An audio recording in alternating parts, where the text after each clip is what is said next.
Amina's name turned into a beautiful flower until your mothers, my mother, our mothers, want no more. And for me, I would speak until Nigeria remembers who she is, until headline no longer hurts but heals, and until the truth is louder than propaganda. From ashes we rise. From tears we build. From silence we speak. From division we unite. No more killings. No more silence. We are Nigeria, and we choose peace.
Okay, so they tell me now that the name of the group is the Afri Theatre Group and not the National Troupe.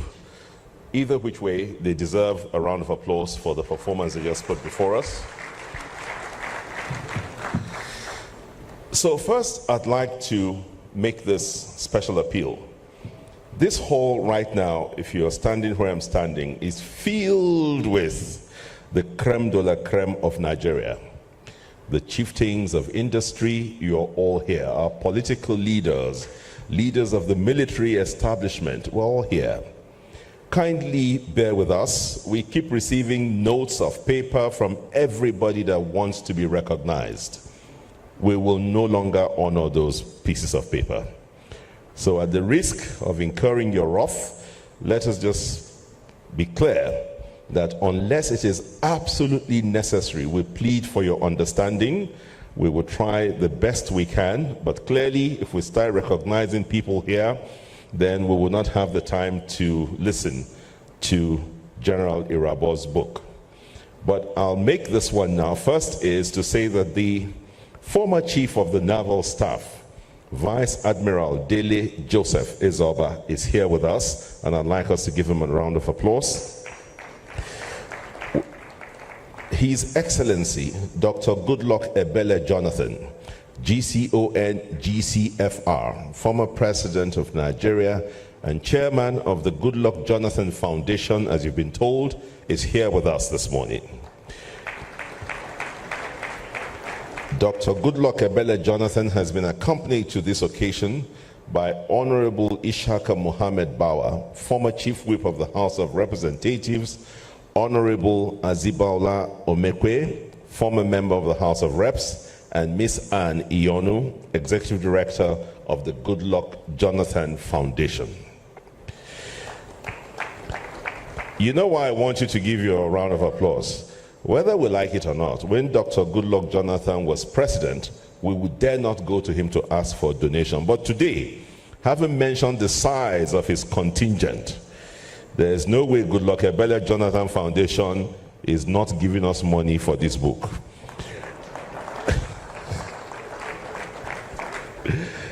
So with that dispensed with, I'd like to now invite Eugenia to formally introduce the lady whose task it is to officially welcome us. Eugenia, please come through. Come through. Don't worry. To deliver the welcome address so we can get this activity truly and well started. Thank you. Thank you, Dr. Nzeku. Forgive me for stalling over there. Being a television person myself, I do not like to cross cameras because they just might be working on a very important shot and then you walk across it and ruin their work for them. This is why I respect cameramen and camerawomen and media personalities standing behind the camera. It's their job to capture the moments in history and we must not disrupt them while they are doing their job. While we're doing that, shall we give them a round of applause? People forget them all the time.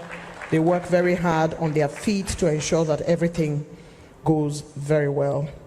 In the spirit of recognition, so I do believe that having done this for nearly 4.5 decades, these pieces of paper will not cease to come.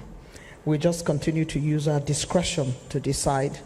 However, I know that General Irabor made sure that the creme de la creme of society, the people who matter in Nigeria, family and friends and stakeholders, friends of General Irabor and family are all here, and they are indeed the VVIPs of this event. We welcome you. Ahead of introducing the lovely lady whose job it is to do the welcome address today, permit me to greet and welcome the very distinguished sister of mine, distinguished Senator Irabor Basanjo, from First Daughter, who is seated here in the room. We appreciate you, we see you, and we welcome you. We have with us certainly former governors who are here, and I would like at this point to use as a point of reference the former governor of Akwa Ibom State, retired Colonel Boko, who is here with us today. We welcome you. Please give him a round of applause, of course. I have mentioned former chiefs of defense staff, and they are here in their numbers. We thank them. I see my brother has joined us, and we know that all of them are very respected and welcome. There are former ministers, former heads of agencies, and the Dangote Group has sent an advisor in the person of Engineer Mansour Ahmed. He's here in the room. And we know that we have our traditional rulers who hold the house for us. And I'd like to immediately greet and welcome the Olu of Iwo, Oba Abdul Rashid Adewale Akombi. We welcome you, sir. Kibata Ekbelesa. The Etsunupe is here, His Royal Highness Alhaji Yahya Abubakar. We welcome you, sir. We thank you for being here in our midst. We appreciate you. And of course, we have very important personalities here. And like I mentioned earlier, we all are very distinguished persons. Only 2 days ago, the President of the Federal Republic, His Excellency President Tinubu, had mentioned how at 65, and by the way, happy independence celebrations to all of us, we are still in the mood. A nation such as this, rising every day with some of the most important creatives and talents across the world. Nigeria is to be celebrated. And the President said we need to stop throwing Nigeria under the bus. We can't continue to denigrate our country while other nations are coming here to look for things, to do business, to come to Nigeria. If you look around you, we have our Indians, we have our Chinese, they're here. We are, in the meantime, talking about our nation as if it is not our nation.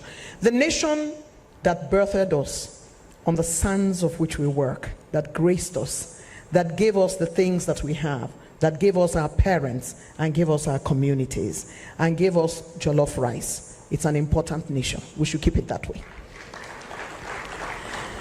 Today, we celebrate a man who served his country relentlessly in the various command positions he held and international military assignments, finally rising to the very top as Nigeria's Chief of Defense Staff.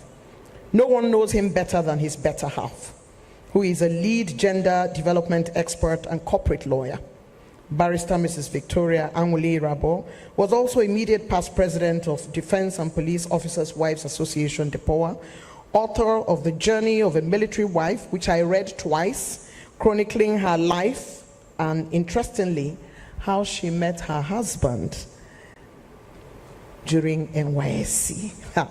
That story is the cocoa. You have to go and read the book. Fellow of the Institute of Chartered Secretaries and Administration of Nigeria with 25 years of corporate legal practice and boardroom experience. With a triple master's degree, she's a triple master's degree holder, one in corporate management and finance law, masters of law, and guess what? She has a master's in conflict security and development from the NDA. You know, when you are intentional, your husband is a soldier, is a general, you go and study masters in conflict security and development. Madam, you go day nice, make we know who this conflict resolution matter is about, but that's a conversation for another day.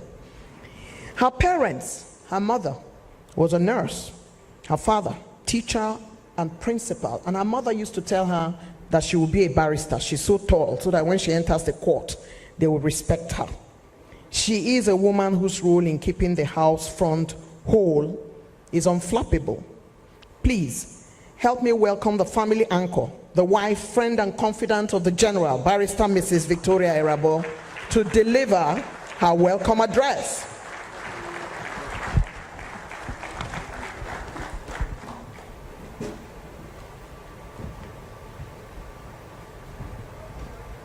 Did my job.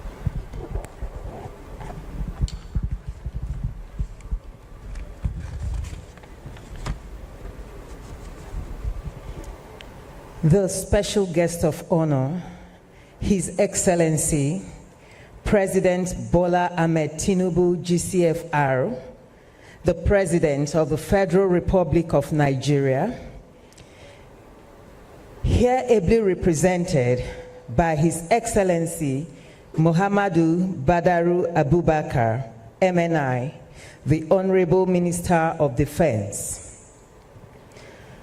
The chairman of this event, His Excellency Chief Olusegun Obasanjo, GCFR, former President of the Federal Republic of Nigeria. The guest of honor, former President Goodluck Ebele Jonathan, GCFR. Your Excellencies, distinguished guests, ladies and gentlemen, good morning. It is my great pleasure as the wife of the author of Scars, Nigeria's Journey and the Boko Haram Conundrum, General Lucky Elonye Onyenuche Irabor, retired, CFR, to welcome you all to this auspicious event, the official unveiling and launch of the book. I would especially like to thank the special guest of honor, His Excellency, the President of Nigeria, President Bola Ahmed Tinubu, GCFR, and the father of our nation, ably represented today by the Honorable Minister of Defense. We are delighted to have the former head of state and President of Nigeria, our father and mentor, His Excellency Chief Olusegun Obasanjo, GCFR, here present to chair this great event. It is an honor to have him write the foreword to the book, which will be unveiled soon. Thank you, Your Excellency. It is also a great honor for me to recognize the presence of the guest of honor, former President of Nigeria, His Excellency President Goodluck Ebele Jonathan, GCFR. Your presence adds tremendous value to this event. We are genuinely grateful, Your Excellency. A special welcome to Your Excellencies, the governors, former governors, distinguished members of the National Assembly, ministers, royal fathers, especially the Dane of Irabor here represented, the Sultan of Sokoto, the Esunupe. It is indeed a privilege, and we are blessed to have you all join us today.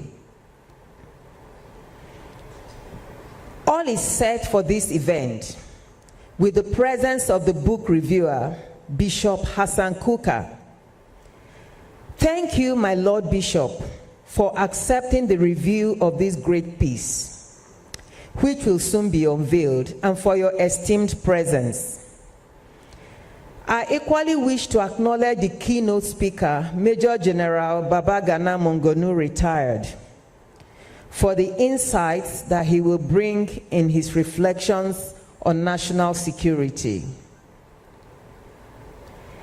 I warmly welcome the Chief of Defense Staff, Service Chiefs, former Chiefs of Defense Staff and Service Chiefs, senior military officers, both serving and retired, their wives, and all the distinguished guests present here. We are grateful to have you all join us on this occasion. Today is a day indeed to reflect on Nigeria's journey so far and the Boko Haram conundrum, which should be the concern of every well-meaning Nigerian. By writing this book, General Irabor has further deepened the effort to bring a solution to the problems bedeviling our nation. We are grateful to the author, my darling husband, for sharing from his wealth of experience. It is indeed a great pleasure to have all the distinguished guests in this hall witness this epoch-making event. Once again, I welcome you all for being here today. Thank you, and may God bless us all.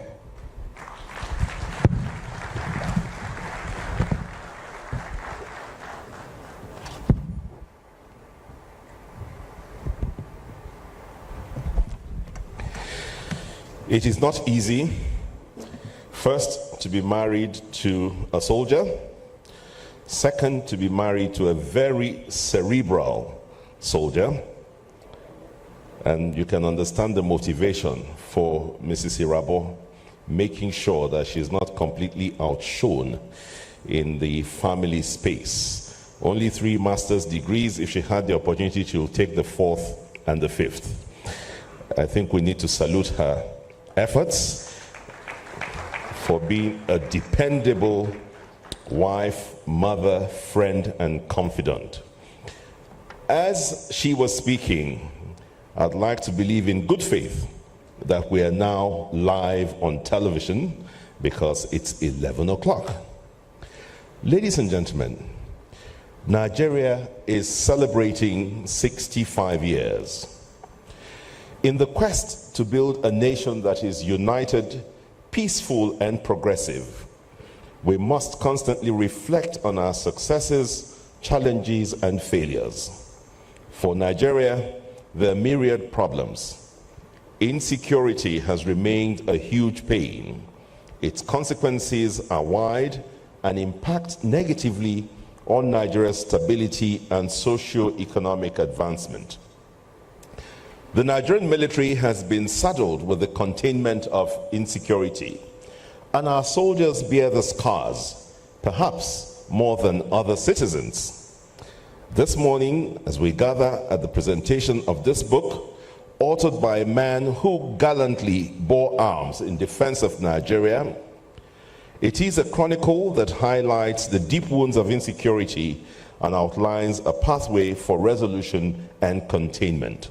Once again, ladies and gentlemen, we welcome you to the presentation of Scars, Nigeria's Journey and the Boko Haram Conundrum. I'm sure Eugenia would like to add a word or two, and then we'll move on. Thank you. Thank you, Dr. Nzeku.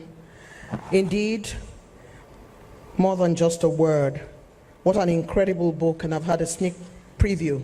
So we will not steal the thunder of the book reviewer, even though nobody can do it better than His Lordship, Bishop Matthew Hassan Kuka. Even if I tried, I will not be anywhere close. According to the Cambridge Dictionary, quote, a scar is a mark left on part of the body after an injury such as a cut was healed, unquote. This underscores the title of General Leo Irabor's newly minted book titled Scars, Nigeria's Journey and the Boko Haram Conundrum, which is about the devastating damage Boko Haram inflicted on our national psyche. This book explicates the journey, the history, and the first-hand experience of the author, and it is one which General Irabor describes as his contribution to the body of knowledge and value addition to the process of peace, security, and development in Nigeria. This is an incredible book. I'm delighted to be part of what former President Obasanjo and our very distinguished chair describes in the foreword as the first detailed eyewitness account of background of Boko Haram and the Nigerian Armed Forces operation against the group. It is my distinct pleasure and that of Dr. Nzeku to be here today at the presentation of this formidable book. Dr. Nzeku. Thank you. So we'll crave your indulgence now to watch something on our screen, a short documentary, just for 2 minutes. And if my technical team is ready, please run it now.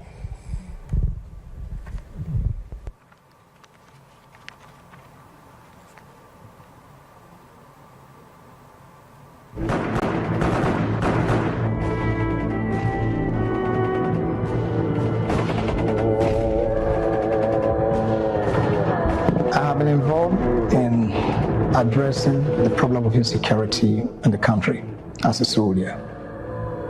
More importantly was the fact that I led the troops in Northeast Operation, at Operation Lafia Dole, as well as the Multinational Joint Task Force. During this period, I saw the pain, the agony that both forces that were confronting the challenge, as well as the citizens, the civilians, and other stakeholders, the anguish that they have to pass through, the challenges that we faced, and of course the reaction from through my life to interview. We all know that he considers himself as Aide Kankpe. And when that is said and done, his many books also speaks to that intellectual rigor which he brings to the table as former President of the Federal Republic. In his foreword in this book, he describes the author as a man who is a seasoned military officer and has served at the heart of the national ordeal of Boko Haram. And he says this book is not just a narrative of conflict, but a reflection of service, sacrifice, and the enduring will of a people and their defenders. Permit me to welcome our very distinguished chairman of the occasion, former President Olusegun Obasanjo. Your Excellency, sir.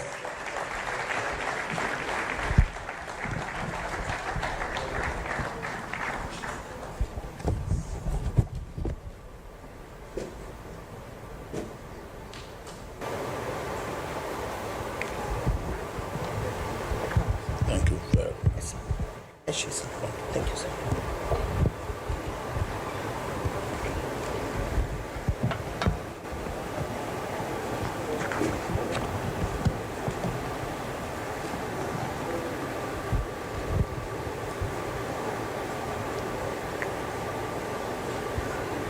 The author and the celebrant.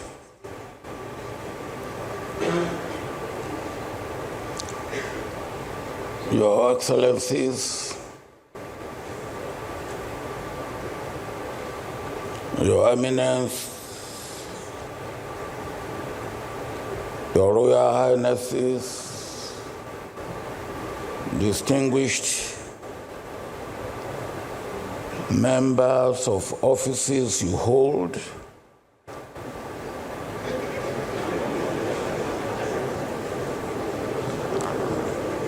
distinguished ladies and gentlemen, let me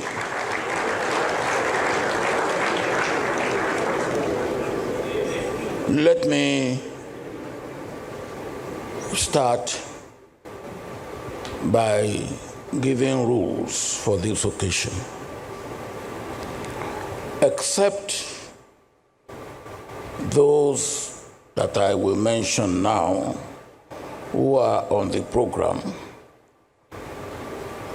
the keynote remark maker, the book reviewer, the author,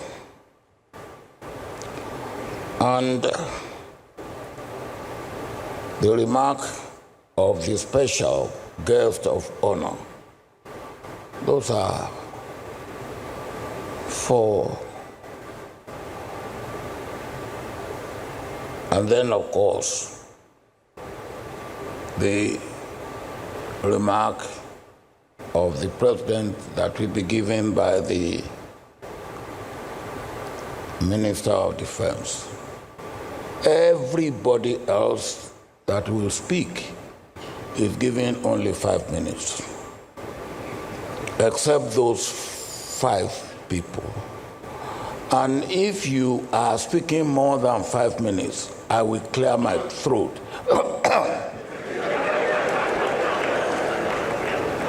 If you do not take note of that, if I clear my throat the second time, then you will be switched off. And I don't think you will want to have that. Now, we will leave here not a minute later than 1 o'clock.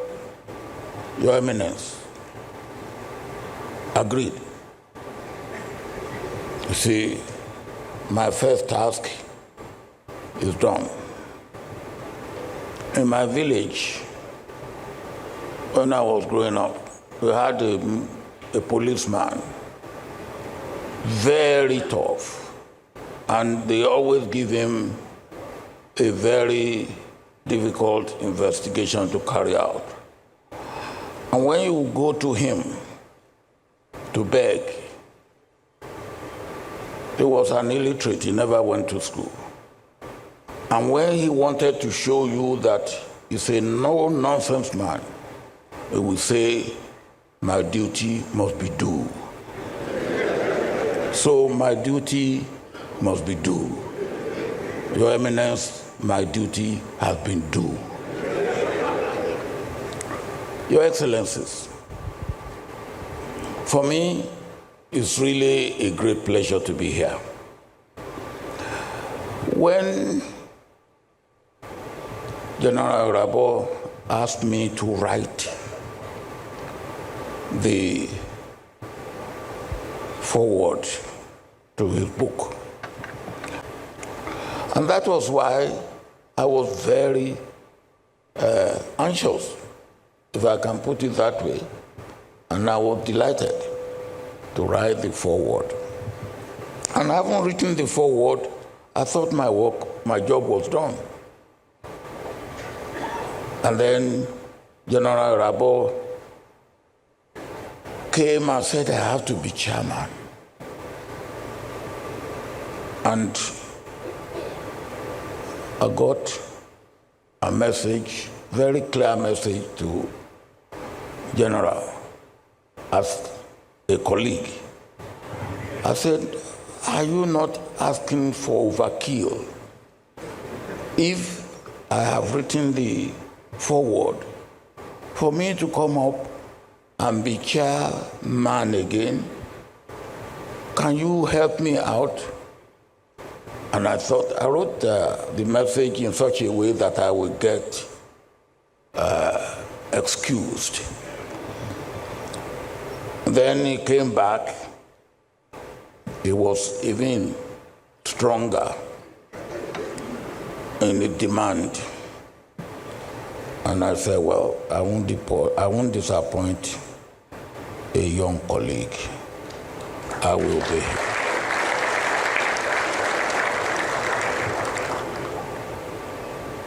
I want to thank you again, as I have said, for the courage.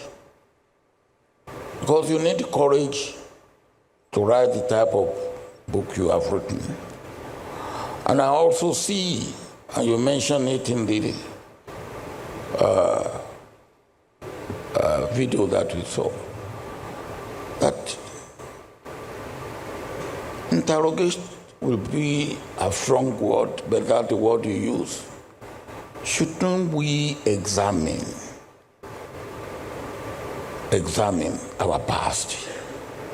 What is in our past that is becoming debilitating, destructive to our present and obviously to our future? And I believe that is what you have tried to do in your book. There is normally the tendency, don't talk about it, let's leave it. And I believe that we must get out of that culture. Let us see it as it is. The history, the life of any nation, any family, any institution has the good, the bad, and the ugly. What is important, and our Master of Ceremony and Mistress of Ceremony made that point, is let us have it, let us look at it, and let us think about it. And when we have to find solution, we may even look beyond what we can see. Let us think beyond what is available. And I think that is what you have done here. And I will urge and appeal that those who have things to say about this particular issue of Boko Haram, we don't even know where Boko Haram stops and banditry starts and kidnapping begins. They are all mixed together. We can't go on this way. Surely we can't. And something must be done. And the beginning of something being done is this book, Scars, Nigeria's Journey and the Boko Haram Conundrum. I hope and I appeal that those who have things to say, who know things that we should know, come up. And by the time we put, even those who have been on the other side, who have been part or supporter of Boko Haram, for whatever Boko Haram is, let them write, let them speak up. And that way, we will be able to find solution to this ugly problem, which cannot continue to go without bringing it to an end. I want to thank you, General, for making me to write the foreword and for bringing me up here, even when I pleaded with you that it be an overkill. Thank you very much.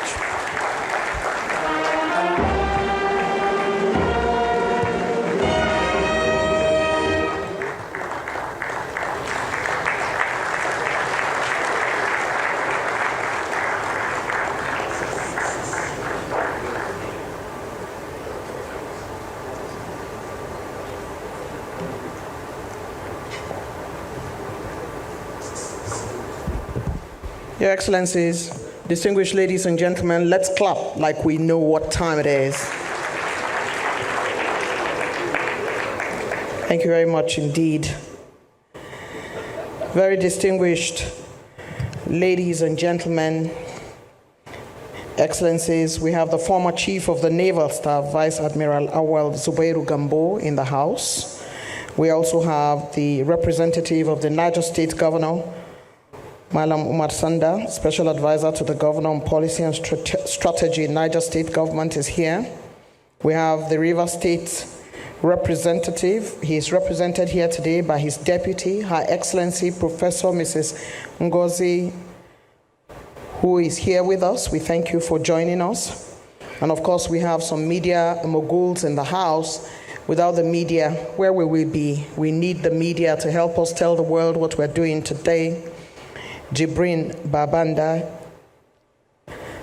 my brother, the DG Voice of Nigeria, my brother, Dr. Mohammed Bulama, the DG FRCN, my brother, Azu Ashikwene, editor of Leadership, editor-in-chief, and we have, of course, Dr. Fayemi, former governor of Ekiti State, who also was a minister in this country.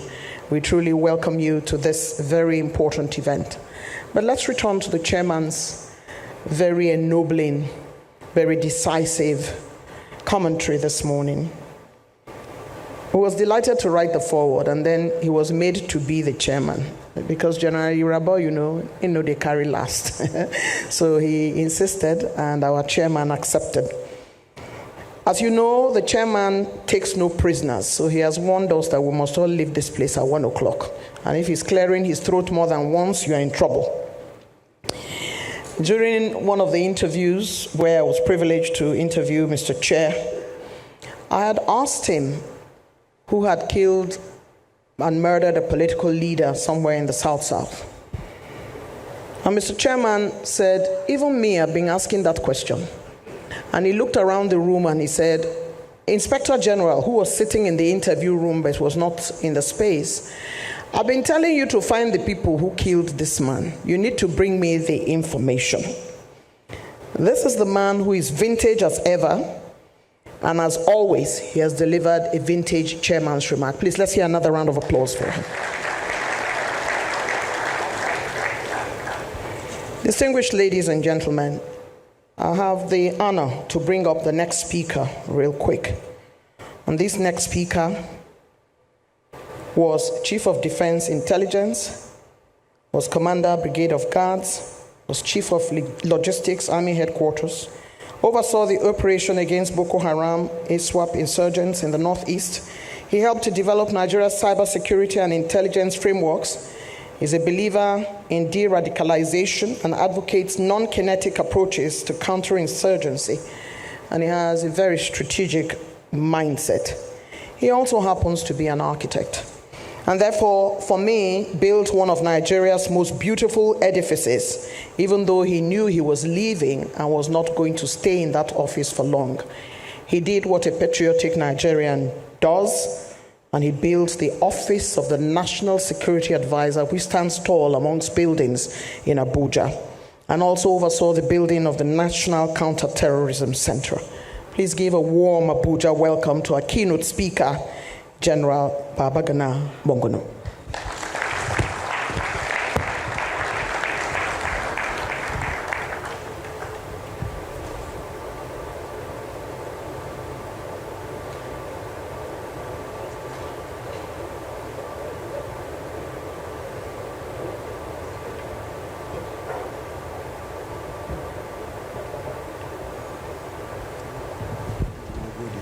I'll try not to speak too long. Thank you. The representative of His Excellency the President in the person of the Honorable Minister of Defense, Chairman of the occasion, former President Olusegun Obasanjo, former President Goodluck Jonathan, His Eminence Sultan of Sokoto, also Bishop Matthew Hassan Koka, Etsunupe, my colleagues in the military, former governors, members of the National Assembly, and please pardon me if I'm not able to mention everyone. So, let me seek the permission of Mr. Chairman to pay tribute to someone who is not here with us today, a person who has contributed so much, so immensely to the development of our country. A person who died not too long ago, and that is Dr. Solomon Ehigiato Arase. I'm sure he would have been here for this very important occasion. A man I highly respect, a man who is truly patriotic. Having said that, let me thank my colleague in service, General Lucky Irabor, a person who has worked alongside me for so many years, not just in Nigeria, but also outside the shores of Nigeria. Your book, Scars, which is a very, very apt title for the book and the contents of the book, is a book that I believe should be on the bookshelves of all institutions, public and private, as long as it is in this country. I was invited for this occasion while I was outside the country with my family. General Irabor called me and asked me if I could go through the dummy of his book and subsequently attend this occasion. Of course, I had medical issues, but I said, Lucky, don't worry, I'll come. I'll try and compress whatever I'm doing, and I'll come. I read the book cover to cover twice and arrived Nigeria on Friday.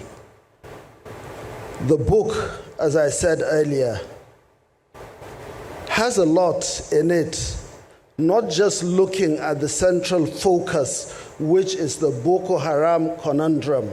There are other affiliated issues in relation to national security and, of course, the overall development of Nigeria.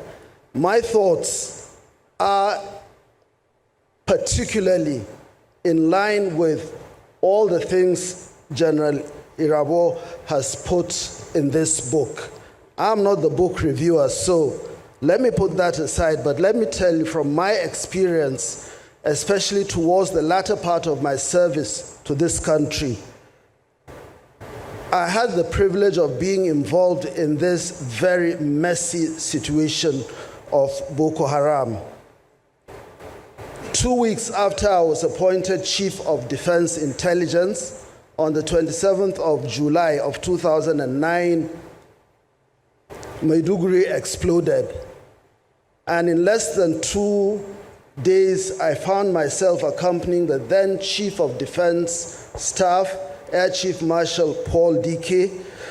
And that was how the task given to the military started. And also later, by the time President Goodluck Jonathan came on board, we continued along the same process with another Chief of Defense Staff, Air Chief Marshal Oluseyi Petini. And I can tell you that, like General Irabor suggested in the book, Boko Haram is just a particular milestone in our journey. It's a terrible milestone, and the emotional aspects probably outweigh the physical consequences of this conundrum. But what I really want to bring into focus, into light here, in terms of national security, is the overall impact on the Federal Republic of Nigeria, going all the way back to when we became an independent nation. Today, 6.5 decades after independence, we continue to grapple with the same issues. They may be recurring in different coloration, but basically they are the same issues, and the 65 years that have come and gone are a reflection of times of tribulation generally for all of us as a nation. And I can tell you that in the 65 years, we've had perhaps a very small window of happiness, of prosperity, of progress, and hope. And those 4 years, to my mind, hand on heart, would be from 1975 to 1979, when the leadership of the country decided to make a conscious effort to re-engineer the society, both in terms of domestic issues, national development, looking at agriculture, looking at iron and steel and all those issues, but more importantly, projected itself on the international stage, especially the effort Nigeria brought to bear on the liberation struggle for the liberation of Southern Africa, up to the point that Nigeria was recognized as a frontline state in the liberation of Southern Africa. Those 4 years in particular, the sun shone brightest on the Federal Republic of Nigeria. Subsequently, we started having problems, one government after the other, wrestling, grappling, manipulating, trying to overcome issues. And that is not to say that each government had not tried in its own way. But unfortunately, the issues at hand became so overwhelming that one problem led to another. Each situation overlapped the other. And when you take the aggregate of all these things, like I said, they kept coming back in different colorations, but basically they were issues, primarily issues to do with national development, insecurity, political structure, defective governance, and impaired national cohesion. While the various governments kept on wrestling with these issues, we had 3 other major issues which people might have taken for granted. Number 1, the struggle for power and authority within the state. Number 2, the issue of resource allocation. And number 3, the fear of domination by the ethnic nationalities. So when you juxtapose these 2 mainstream issues, you see that governments continued to meander through a very difficult terrain. And obviously, the problems to the solutions to the problems faced by the government could not be handled solely by mainstream governmental agencies. The people needed to be brought along. And so, like General Irabor talks about Boko Haram, it is true that the military component, the military aspect, that physical issue is important, but it is only important up to a certain extent. Thereafter, other issues, political, social, etc., come into play. What I have taken from my experience in government, especially my last assignment, is that all the issues that have been bedeviling our nation can be overcome, but for one particular issue. And I want you to take this very, very seriously. This issue is the issue of impaired national cohesion. You can never achieve or address the issues of insecurity for as long as there's an absence of national cohesion. It is good that the general in his book went as far back as the troubles that afflicted us from post-independence up to the time of Boko Haram. Now, the issue of national cohesion is extremely important. It is not exclusive just to the Federal Republic of Nigeria as a pluralistic, multi-ethnic society with two main religions. But other countries have been able to find solutions. In our own case, sometimes one wonders whether it is deliberate on the part of our people, the various nationalities. And you begin to observe, you begin to see an intense detestation of one another, which is inspired, generally inspired, by that darkness in our nature, which is constantly goading us, nudging us, pushing us, and even compelling us to behave in a generally obnoxious, disagreeable, nasty, inconsiderate, and mean manner towards each other. And there's no reason for that. Now, it is this vulturistic disposition that has refused to allow us to think straight and let go of the past. So much so that over the last 6.5 decades, we've moved from one end of the spectrum to the other extreme end of the spectrum. And we've become almost, either by design or by default, we've become very, very embittered as a people. Unforgiving, unappeasable, implacable, relentless, and even inexorable in our nasty attitude towards one another, without us being able to address this very factor. And I'm not cursing this country. To see the promised land will be a very, very big problem for us. Therefore, it is up to not just government, but people within the society to have a rethink about this Cain and Abel situation in which we found ourselves. The chairman has given us a notice not to overflog the issue. But if there's one thing that might help all of us, is that nations have been able to overcome this problem. Obviously, you cannot legislate love and you cannot enforce affection. It is something that has to come from within the soul. If other countries have been able to do that, and Rwanda is a perfect example, I see absolutely no reason why we can't do this, why we can't get this monster, this great big monkey off our collective backs.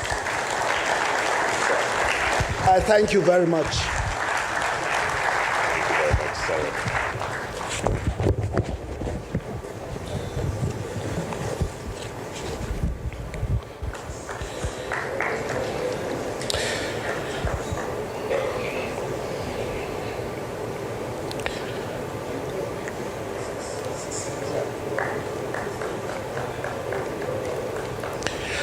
Thank you very much,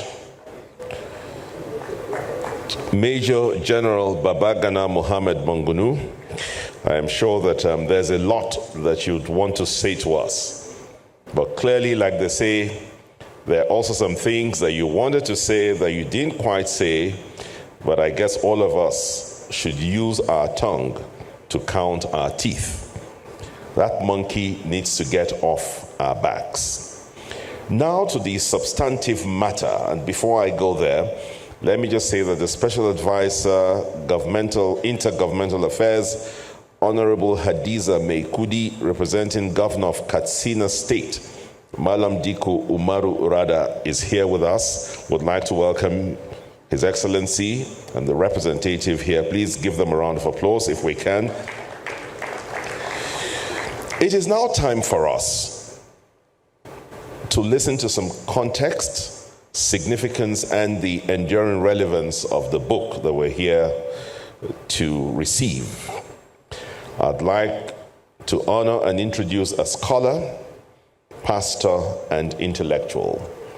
He is a prolific author, commentator, and a respected voice on ethics, governance, and human rights. Today, we're lucky he brings his generous intellect and deep literary sensibility and rigorous critique as he reviews the book, Scars, Nigeria's Journey and the Boko Haram Conundrum. Please let us welcome Bishop Matthew Hassan Kuka, the Catholic Bishop of Sokoto. Thank you, Henry. You know, I was moving very closely. There's something I need to say, which I shouldn't say, but I will say because the Sultan is here. You and Eugenia are Catholics. Unfortunately, if I ask you for tithe for all the 3 events you've had this week alone, I will build a cathedral. But the problem with asking you for tithe is that every Monday morning, the Sultan and I have a debate because he insists that I should bring the tithe I collected on Sunday to him. And I've kept telling the Sultan, let's have a Sokoto Diocese and Sultanate joint account. But he said, no, that one is not possible. Chairman is out of the place. Mr. President, please let me, for obvious reasons, as you can see, I'm not as tall as Monguno. Let me please stand on existing protocols. I'm going to do very quickly. I will not read my review in full, largely because time is already gone. But look, in this book, I see 3 sides of the brain of General Irabor.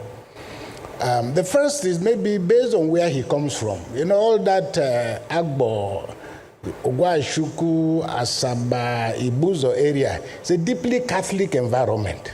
So, and one side of his brain, I suspect, has very deep Catholic content, and that comes across towards the end of the book. Then you have the military component, which speaks about the issues that are in the book. Then, of course, you have the intellectual component, which takes about 150 pages of the book, which is literally like reading the book by a professor of political science. I think that the sentiments that have been expressed, and General Monguno, like I said to you, 2 years ago, I published a book titled Nigeria's Elusive Quest for National Cohesion. And it's a collection of about 16 or 17 of convocation lectures I delivered across the length and breadth of Nigeria. What struck me, I never delivered one lecture twice, but what struck me when I was putting the papers together was that for over 10 years, I'd literally been obsessed with the theme of national cohesion. So you strike the point. That's why I said I'll keep clapping until you arrive. Now, this book, the first perhaps 100 and so chapters, the problem I had with the book is that it's actually only yesterday that I saw a copy of the book. General Irabor sent me the electronic copy. Unfortunately, the electronic copy, for economic reasons, because I'm a priest, I didn't want to waste too much of my money. So I reduced the type font. And that meant the pages were also severely reviewed. So in my review, my pages are not the same with the pagination in the book. Last night, I tried to review my review up till about midnight. And then I thought, should I go and start looking at the pages? It got too tedious, so I stopped. Anyway, this book is 285 pages. And President Obasanjo has already made the point on page 4 in italics when he said, I am hopeful that this contribution to the body of knowledge will serve as a value addition to the process of peace, security, and development of Nigeria. Everything else in the book is literally a detail. Now, the book has 14 chapters, and the 14 chapters are divided into 3 sections. The first section is titled The Ghost That Lives in Us. And then the second part is the Boko Haram Conundrum. And the third part is titled I Set on Tomorrow, which for me is perhaps the most important part of the book. Because not only is it futuristic, it admits the broken dreams of Nigeria.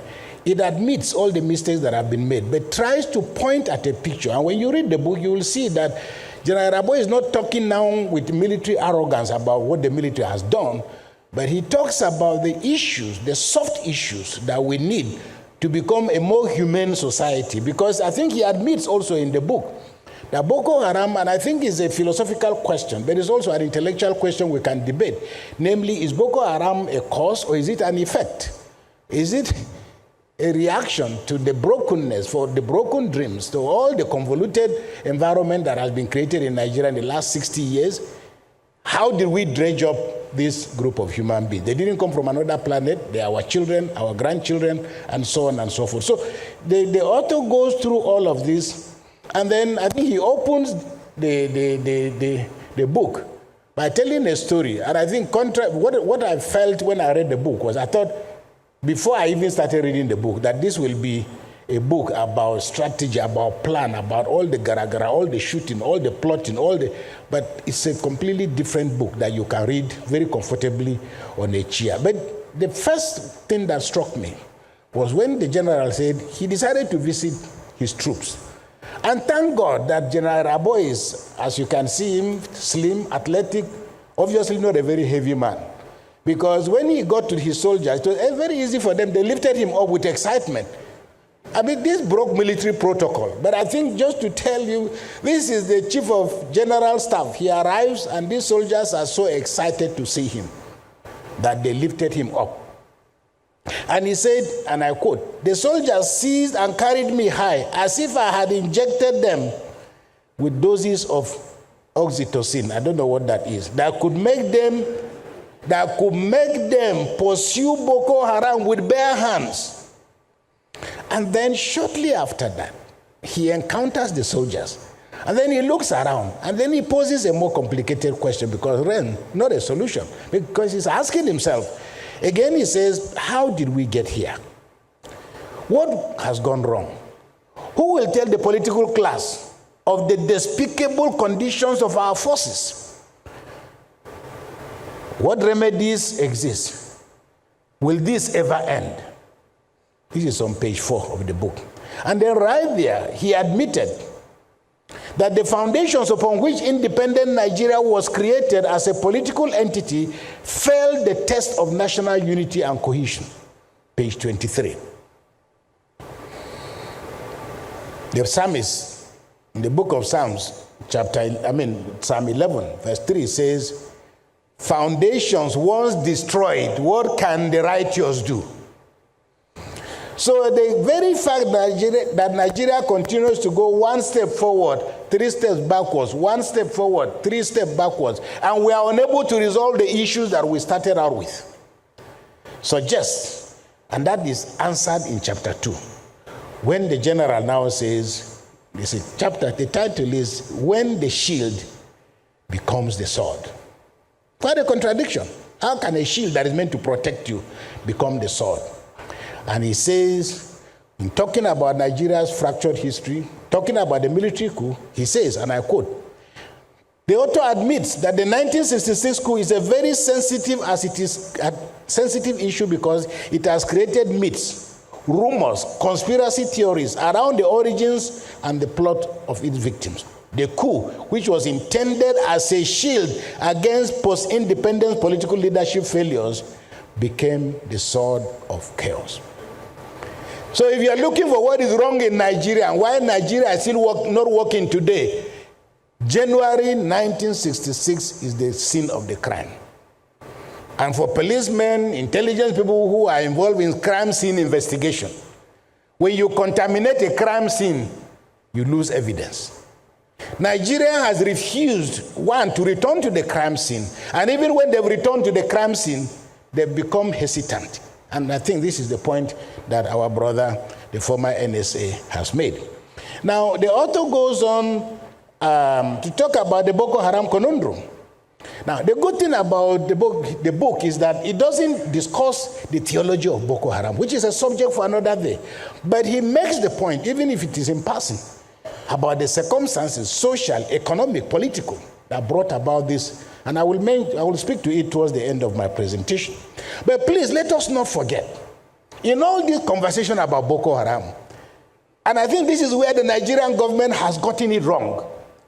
First of all, let's not forget, we are the ones who gave them the name Boko Haram. They didn't say that they are Boko Haram. We are the ones who gave them the name. And because we gave them the name Boko Haram, we have become comfortable. It has affected our strategy. And that is why we're focusing on, they say the no-like book, that the education, Western education is But if you go back, and I've done a little bit of research on Boko Haram for quite some time. My brother and the director of the Kuka Center, Father Barkindo, here, his PhD thesis at the prestigious School of Oriental and African Studies was on Boko Haram. They've done extensive translations of the kind of things that Boko Haram was talking about. And until you access the kind of thing Boko Haram was talking about, you are shooting at the wrong board. Because the question which the chairman raised as to how 15 years later we are unable to resolve this issue means that you cannot cast out a devil that you have not named. Boko Haram says their name is Jama'atu Ali Sunnah Leader Awati Wal Jihad. That is their name. If you can't pronounce it, too bad. Because if you call me John, I won't answer. If you call me Philip, I won't answer. Even if I commit a crime and you took me to court and you try me and you secure a conviction, and you spell my name Matthew with one T, I can argue that this is not my Matthew. So we are calling them Boko Haram, but they have told you this is their name. And the English translation is that people committed to the prophet's teachings for the propagation of jihad. That's what is in their blood. So no matter how many bullets you shoot them with, and I will come to that point, they have told you this is what they are committed to. And in fairness to all of us, including those of us who are in this room, is there any Muslim who will say is not committed to the teachings of the Holy Prophet? The challenge is what context of preaching. Now, the author talks about the irony of Boko Haram. That is in chapter 6. And he addresses a lot of issues in chapter 6 and chapter 7, which also catalog the forces that led to the destruction. The Federal Government College in Buniyadi, the kidnappings in Chibok, Dapchi, the destruction of infrastructure such as the UN building in Abuja, assassinations of people like Jafar Adam in Kano, and so on. Now, the issue of Leah Sharibu and the Chibok girls, these are what the author refers to as the scars. And in my view, as long as Leah Sharibu is unaccounted for, as long as any of the abducted children in Nigeria is unaccounted for, every child that is unaccounted for is a scar on the face of Nigeria. So the point that the author makes, and I think that one of the mistakes, when this whole thing started, I published an article, I think it was in The Guardian, and the title of my article was Bread, Not Bullets. And I was trying to make a point, to point out to the government of Nigeria that these issues require they don't require bullets. But from day one, fighting Boko Haram became a military operation. And because it was a military operation, fighting an idea, we have had problems with identifying the nature of the forces. And what is very interesting for me, I've not read military doctrine. But military doctrine is part of the propaganda machinery of the military. General Agwe is here, so I will not go too far on that regard. But you listen to the Nigerian military, they've had Operation Lafia Dole, that is wellness by force. Okay? How can you make Lafia by force? But we have Operation Lafia Dole, Operation Flush, Operation Restore Order, Operation Hadankai, Operation Zaman Lafia, Operation Rawankada, Operation Amni Fakad, Operation Yanchin Tafki, Operation Sharam Fege, Operation Lake Sanity, and so on and so forth. One operation fails, the late Patrick Itiwe of blessed memory. So when he came to,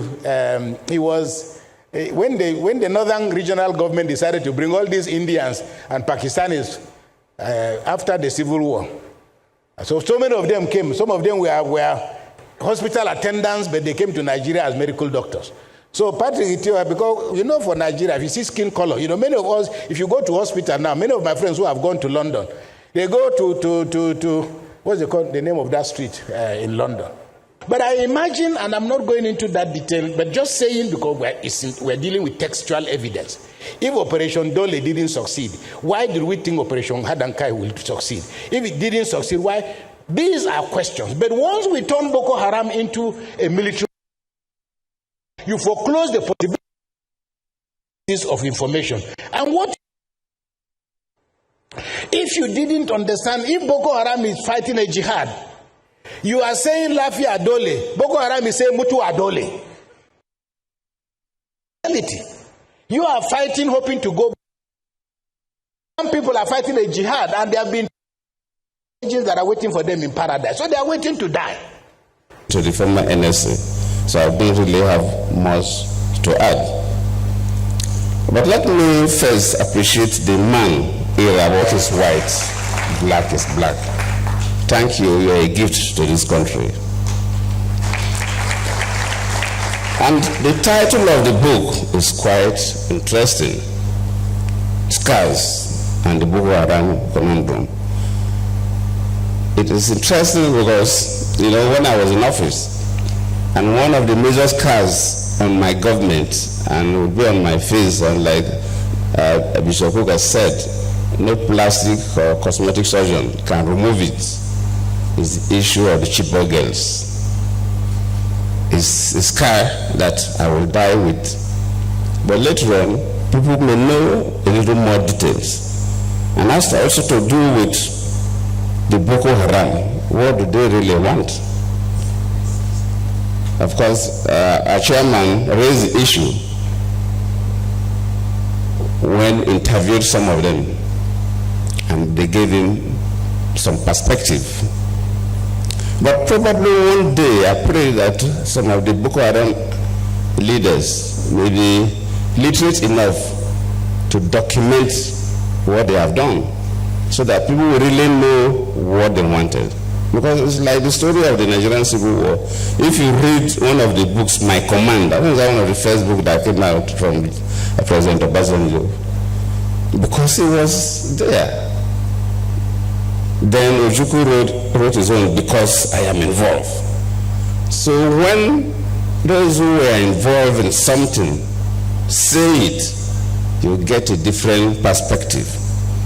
If you go through a research, interview a lot of people, yes, you'll get part of the story, but you will never get the full story of the Boko Haram. Because I was there. The Boko Haram started 2009 when I was the vice president to late Irabor. Of course, I took over 2010 for 5 years, battling with the Boko Haram until I left. I thought that immediately I leave, within a reasonable time, late General Buhari was going to wipe them out, but till today, the Boko Haram is still there. So the issue of Boko Haram is a little more complex than sometimes we can conjecture. In 1999, when Obasanjo became a president, we had some issues in the Southwest. But government was able to bring it down because there was a clear focus, there was clear reason, and government was able to. Then we had issues in the Niger Delta. And when I became the vice president, one of the major things I did was to visit the most dangerous camp of the militants in the Niger Delta. I remember when we flew down to Warri, by the time we got to the waterfront to take boats to that camp, they sent information to us that anybody following me must not carry weapon. My ADC, my CSO, that nobody should carry a weapon. In fact, the Commissioner of Police of Delta State said, Vice President, no, you will not go there. The State Director of SSS to say, no, I will not go. I told them I will go. So even my officers, my ADC, my CSO and so on, they handed over their guns to the CP and the SDS of Delta State. And none of them carried a weapon. When we landed at the camp, these boys lying up one this way, one road this way, with their assault rifles, just facing the bush, not even looking at my direction as if there was nothing happening. We passed through them, We had a meeting with their leaders and so on. We had spent almost 1 hour there. When we came back, that was the beginning of solving the Boko Haram, the Niger Delta crisis. And we were able to get through. At least now there's reasonable peace in the Niger Delta. If you, like Busakuka mentioned, the 82 and 83, when we have the Maitasile religious crisis in this country. From research, the Maitasile religious crisis, when some of them were arrested and analyzed and interviewed, they came from parts of the Sahel area between Nigeria and outside Nigeria, where we had major droughts within that period, and the river pest disease that wiped out so many cattle, and so many young people from these areas migrated to the cities, Maiduguri and others, and they had no skills and nothing to do, and they were able to be recruited and cause havoc. Luckily, it was a military government then, so when the military intervened, they were able to bring it down because there was a clear reason. A reason of young people who were looking for survival, but they had no skills, and so on and so forth. So if you put all these things together, you begin to say, this Boko Haram, why is it that from 2009 till date, we've not been able to resolve the crisis of Boko Haram? So just like Bishop Kuka tried to raise some fundamental issues, and you value the weapons, then you know that these are not hungry people. So the soldiers that sometimes capture some of the weapons will see better. But the weapons they use, the ammunition they use, sometimes they even have more ammunition than our soldiers. So it doesn't show that they're hungry people. And where are these guns, sophisticated weapons coming from?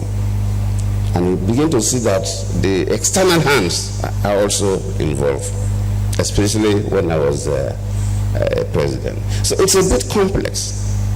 And it's not a matter of a single story. But I believe as a nation, we have to look at the concept of Boko Haram and approach it differently from our conventional approach. I believe one day we'll get over it. So once again, let me thank General Irabor for this, because I always appreciate people who clearly document events, so that maybe sometimes when we write our own, we'll borrow from your documentation. And I believe that all the military officers who were involved in this Boko Haram saga should be able to give us information about what the Boko Haram stood for. If it is only about hunger, because we tried different options, I don't need to give a sermon. It will look as if I'm trying to defend my own government. That will come up later when we will document, we'll write our books. But I believe we took different options, we set different committees. We tried our best within that 5 years that I was there. I believe late Buhari too must have tried his best, because one of the committees we set up then, the Boko Haram nominated Buhari to lead their team to negotiate with government. So I was feeling that, if they nominated Buhari to represent them and have a discussions with the government committee, then when Buhari took over, it could have been an easy way to negotiate with them, and they would have handed over their guns, but it was still there till today. I believe the government, luckily the defense minister is here. The service chiefs all are represented here. I think we will need a slightly different approach, and God willing, we will be able to resolve this crisis. I thank you all.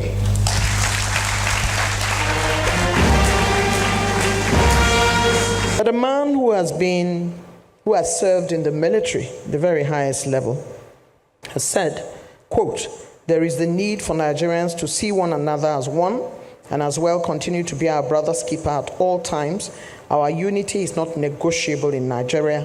We are one and will continue to be members of the same family." This quote comes from His Eminence. I would like now to introduce him.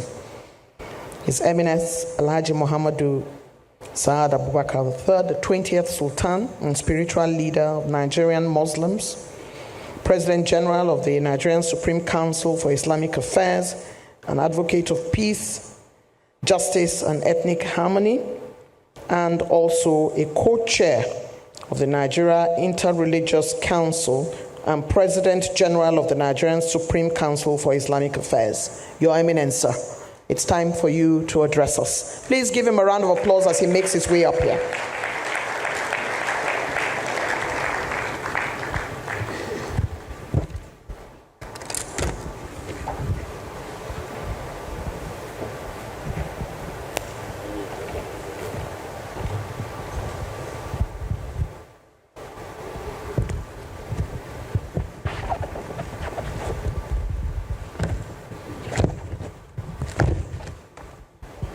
أعوذ بالله من الشيطان الرجيم بسم الله الرحمن الرحيم وصلى الله على النبي الكريم.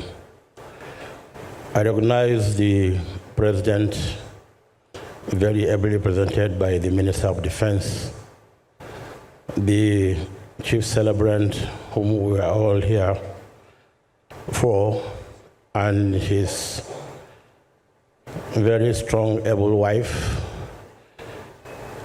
his best part, I won't say better part, his best part, the two musketeers, two presidents, one head of state, then president, one president for 5 years, one a title holder of Sokoto, and the chairman of this occasion. You are shaking your head. I recognize the book reviewer and all serving retired top military, paramilitary officers here, ably led by the Chief of Defense Staff, our Sokoto boy, General Chris Musa. I greet you in the best form of greeting. Assalamu alaikum wa rahmatullahi wa barakatuh. I don't know how many minutes I'm given because it's not stated, but even when the chairman said we should take only 5 minutes, he did not include me because he cannot give what he doesn't have. And I will take my time because this is a very, very important program in this country and in the military. And I would like to thank all of you who turned up because the attendance here really showed how serious we are in overcoming the insecurity problem in this country by honoring General Irabor's book and being here. I've seen so many service chiefs retired. I've seen IGs. I've seen so many other people that I know honoring the invitation of Lucky. Lucky, you are very lucky that you can bring this crowd to a book launch that is so important to us. For some of us who have been in the military and are still in the military, we know the importance of your book. And when you call me and then send me the letter, I do not hesitate to accept to be part of this program because of its importance. The 5 minutes given to me by the chairman of the occasion, I will add the minutes taken by the two masters of ceremony. After each speaker has spoken, they will take about 5 more minutes to speak. So plus all the minutes Eugenia and Henry took, I will add those minutes to my own. I would like to thank the book reviewer whom we were together just some couple of days back in Sokoto with General Obasanjo at a very important program. And I would like to also try to, I'm not going to say anything about insecurity or the way to end insecurity or whatever it is. No. I want to adopt all what's been said from the beginning of this program, because these are the ways and means of resolving such issues. But what President Jonathan said I was expecting him to make a very strong comment about how he really dealt with the issue of Boko Haram, which he used both the military and myself and other stakeholders. But maybe he decided not to, because a book is coming after that from him on how I dealt with Boko Haram issue. And let me also correct you, like I am happy to hear that the Boko Haram is not really Boko Haram, that's not their name. I'm glad to hear that from somebody who is not me. If I were the one who is saying though, somebody will say yes, because I know them. And that's not their name, because I know that they never claimed Boko is haram. If you have listened to some of their audio, which I had privilege of listening to, they said they didn't say Boko is haram, because so many of them have also gone to school, and they said you cannot open somebody's brain and remove the education in his head. So he has already acquired that knowledge, that education. He's an engineer, he's a doctor, he's whatever it is. What they are saying is that those who have gone to school and are educated are leading bad governments. What they are after is the issue of bad governance, because they want to be free, they want to do whatever they feel they should do. And I want to correct, and I'm glad this is carried on TV, live. I want to correct this wrong notion that people, non-Muslims, hold about jihad. Jihad is not to kill a non-Muslim by a Muslim. Jihad means to strive. And in whatever you do in life, you strive to be the best you can be. You strive to be a good Muslim. You strive to be a good Christian. You strive to be a good farmer or a good engineer. So jihad is not to kill a non-Muslim. That's a wrong notion people have been airing out for decades. And I wrote a foreword on a book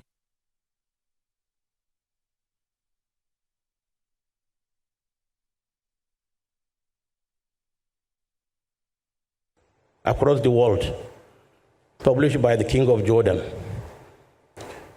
And I wrote that forward, and I believe that book will be brought back again, because it was about 13, 14 years ago, and it talked about the uses and abuses of jihad. Because at the back of the book, I remember very well, because they said one of the most fearsome words a non-Muslim would hear is the word jihad. And it's true, because people have already given it a very negative connotation, but it is not. And so let's live here with that notion that, look, jihad is to strive, it's not to kill a non-Muslim.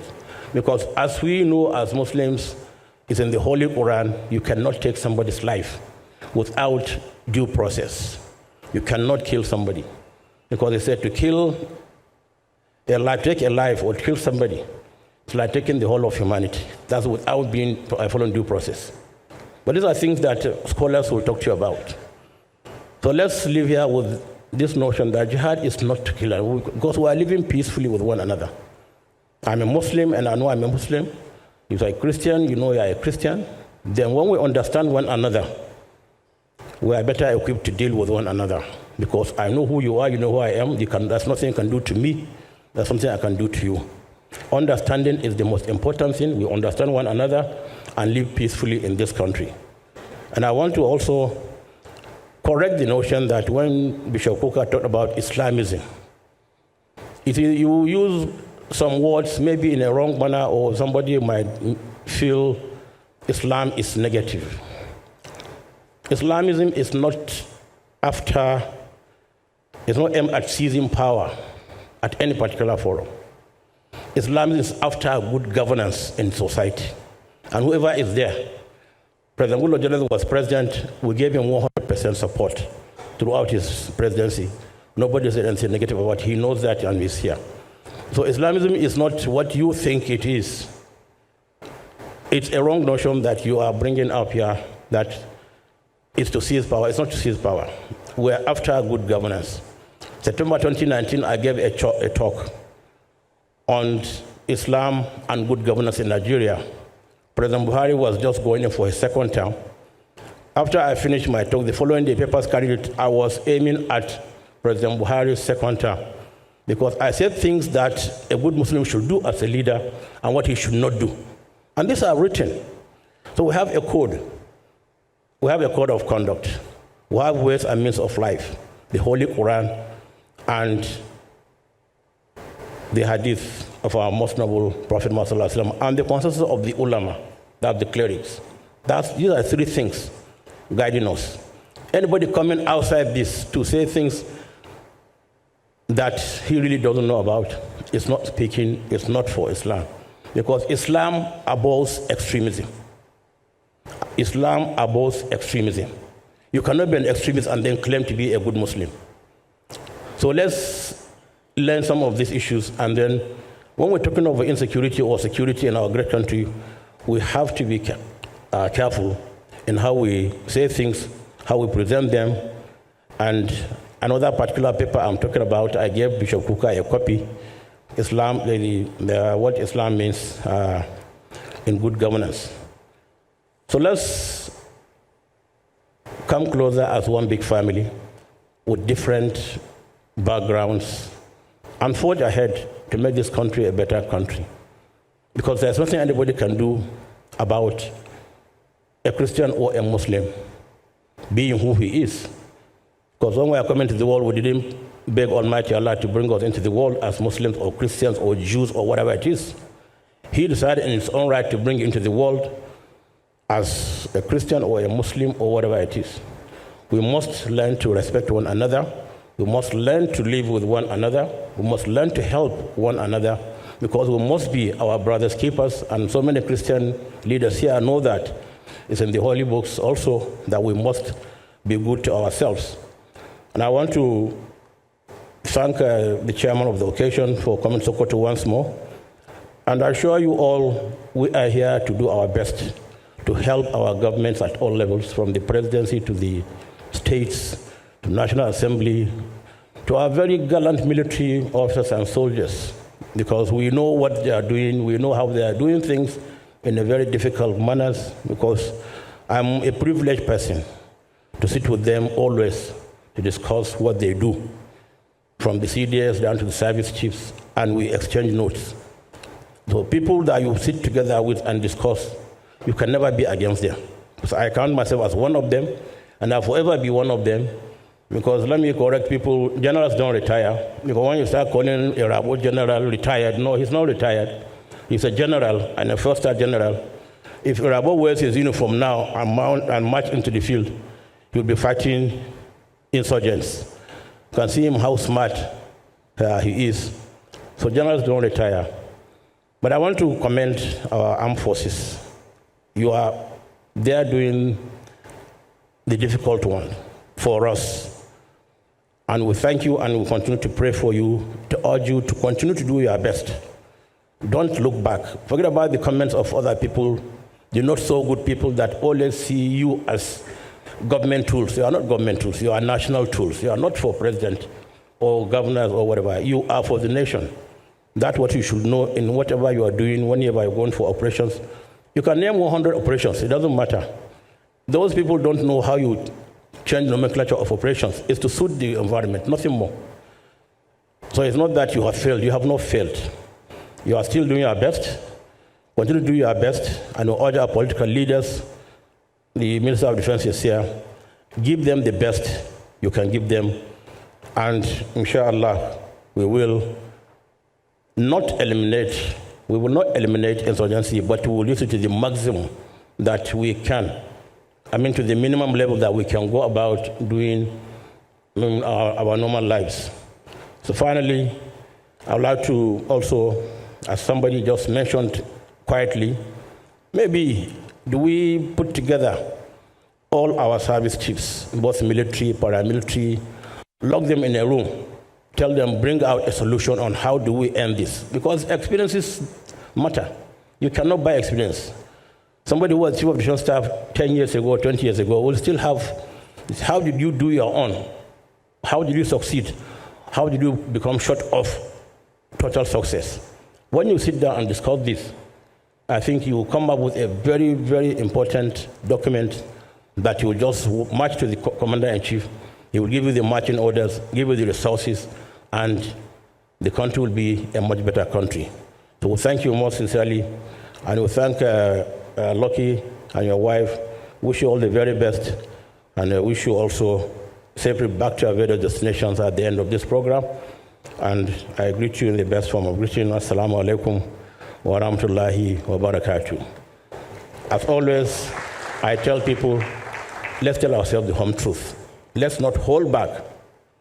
Let's know that, yes, we have conscience. And Amfodio said, conscience is an open wound. Only truth can heal it. Thank you.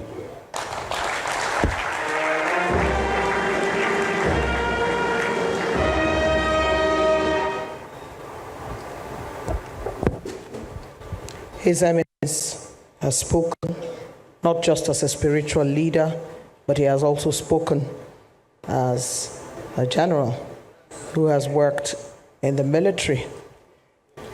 He has given commendation to the armed forces, and he has illuminated some of the terms within his spiritual realm.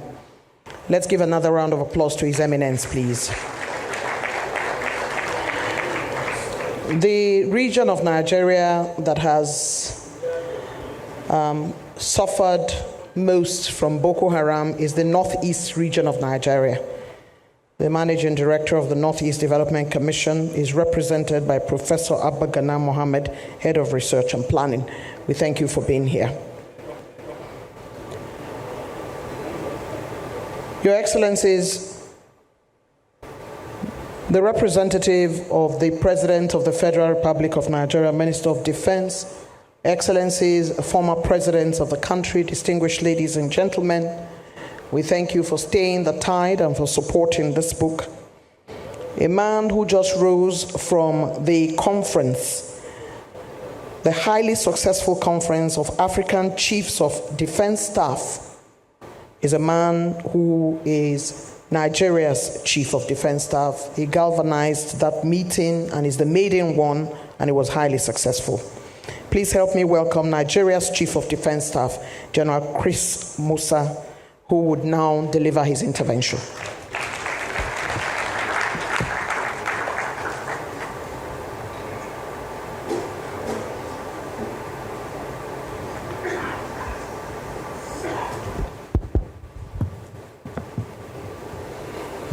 Thank you very much, Auntie Eugenia. Well, where am I to start from?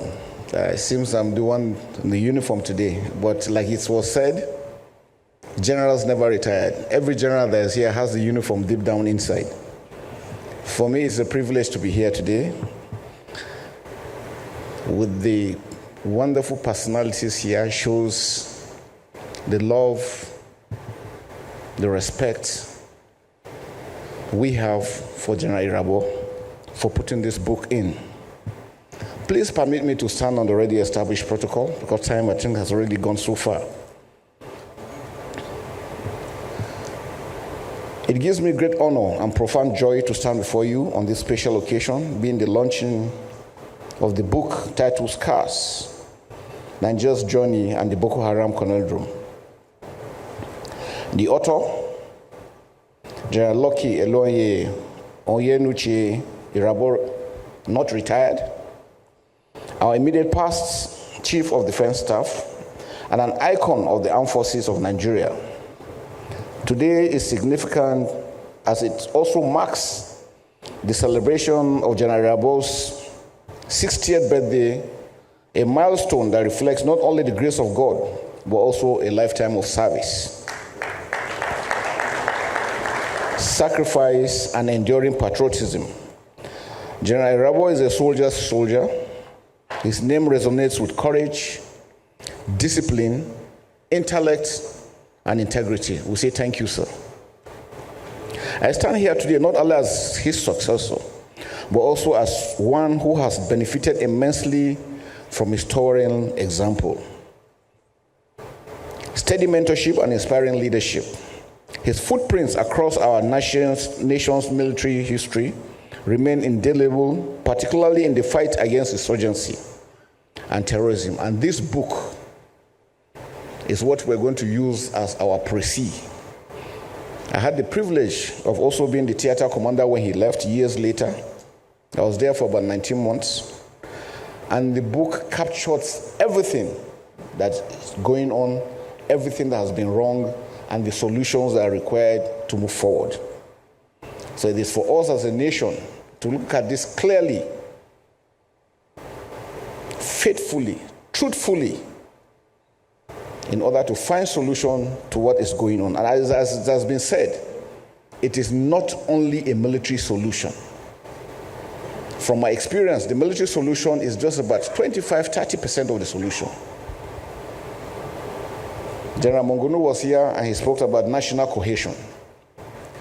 As long as we don't love ourselves as Nigerians, or we don't look at ourselves as our brothers' keepers, this will continue. If we want this to end, we must learn to live together as brothers and sisters. And it is not magic, it must be deliberate. Countries have evolved over time because they've looked at it and realized, we have seen countries like Singapore, with all the challenges they had, they stood and said, look, it's either we stand and die or we walk and develop, and they have walked and they have developed. If we want to move forward, we must deliberately, consciously make Nigeria great. No one else will do it. I'm sure we remember not long ago, some people have prophesied that by 2015, Nigeria was going to disintegrate. It's not just a mere say. They had what they were looking for. And I'm sure they're surprised that Nigeria is still standing and still standing strong. It shows the resilience of us as Nigerians. But we must go further than that. Boko Haram can be defeated. It is a whole of society approach to the solution. It's not a one-off thing. Like I said, it must be deliberate. Where we got to where we are today, when it started, it should have been nipped in the bud. Asymmetric warfare is a different kind of warfare to conventional kind of warfare. Conventional, you are dealing with states. Asymmetric warfare, the enemy is within. It could be your brother, it could be your father, your mother. The enemy is within. And identifying him is one aspect. And because they are dealing with ideology, it's not written on the forehead, it's within his mind. So you must find solution to the mindset of the people that are doing these things. And also look outward, because there are also people from the outside that are ready to ensure that they continue to succeed and the country continues to fail. We must not allow them succeed. And I'm sure working together, we will continue to win. His footprints across our nation's military history remain indelible, particularly in the fight against insurgency and terrorism. Even in retirement, he has continued to add his quota to solving the security challenges facing us as a country. His contribution is obvious in the launch of all this important book today. We just had the African Chief of Defense Staff Conference, and he was there to bring his vast knowledge and experience to bear. And I can tell you it made a lot of difference, because all the chiefs of defense staffs that came, over 32 of them from African countries, knew that we as Africans need to take the challenges, need to take what is going on our own without having to wait or rely on any other person from somewhere to do that for us. It's on this note that I will also be giving some of my views on the way forward for national security in Nigeria. As we're aware, the security challenges across our country today is multifaceted and dynamic. Therefore, our national security approach must be dynamic and inclusive, engaging all sectors of society through a whole of society strategy. The current view of national security being strictly a responsibility of the security agencies need to be readdressed. We also need to strengthen our institutions such as the judiciary to speed up the process of bringing culprits to book. Furthermore, the capacity of all security agencies must be persistently enhanced to ensure that they all play their statutory roles professionally and diligently. The family institution is also critical to the national security of our nation. The failure of the family values is also affecting what is going on in the country as we speak today. We must therefore ensure that the national security starts with the family, because it's the unit of every community. This can only be achieved through a deliberate, sustained national orientation strategy. with focus on educational programs across all strata of learning. Community engagement with local communities to build trust and help gather necessary intelligence is also very necessary. While in Maiduguri, that was the approach we took. We made everybody in the Northeast to understand that for us to win, everyone has a role to play. If you're a market woman, if you're working at the motor park, if you're a church leader or in the mosque, you have a role to play. And working together, we were able to succeed. This can only be achieved through the deliberate sustained national orientation strategy with focus on educational programs that call all strata of learning, community engagement with local communities to build trust and help gather intelligence is also very necessary. Such cooperation builds a sense of togetherness and facilitates patriotism from the grassroots. The integration of technology is also vital to national security, as leveraging technology will enhance security, surveillance, and response, particularly due to our large landmass and population. Our borders, as we understand, very porous, over 4,000 kilometers, 1,500 kilometers border with Niger Republic, part of our main issues that we are having. Also important and necessary is regional cooperation and collaboration, because we can't do it alone. The Multinational Joint Task Force is working seriously. We need to enhance the capacity, as well as the joint operations. The multinational director in charge remains a successful model for collective action against insurgents exploiting porous frontiers due to the effect of the worsening security situation in the Sahel, climate change effect. Lastly, and most importantly, we must all collectively address the root causes of insecurity, such as poverty, unemployment, and lack of education. We must also ensure that citizens do not feel voiceless, helpless, or marginalized. By working together with the government agencies, civil society, and international partners, we can build a safer and more prosperous Nigeria. With those brief views, I want to once again congratulate General Irabor on the launch of this wonderful piece of literature and celebrate him at 60. Let us draw inspiration from his journey, as his life reflects discipline, humility, courage, and unwavering faith in Nigeria. He has demonstrated that leadership is not only about self and personal gain, but about service and leaving behind legacies that uplift others. Those legacies are what we are following. I want to take this advantage to also talk to Nigerians that the armed forces of Nigeria is committed to ensuring that Nigeria is secured and is safe. And we are doing everything possible within the means available to ensure that we achieve that. And I assure you, working together as a team, as Nigerians, hand in hand, we will defeat this enemy. But we need your support. And I can tell you as we speak, we have thousands of your troops in the trenches, in the jungles, up the mountains, working 24 hours to ensure that nothing happens to us. And I think they deserve some commendation. On behalf of the Armed Forces of Nigeria, I extend warm congratulations to you, sir, on this milestone birthday, and deep appreciation for your continued contributions to our nation. You have fought gallantly, led wisely, and written your name in the chronicle of Nigerians' history. We are proud to celebrate you. May God grant you a long life, good health, and continued relevance in serving our great nation, the Federal Republic of Nigeria.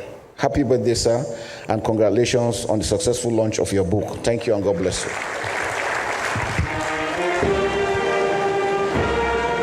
Thank you. Ladies and gentlemen, as the Chief of Defense Staff makes his way down, it pleases me to bring to the microphone a man that will be very thrilled to speak to us this morning.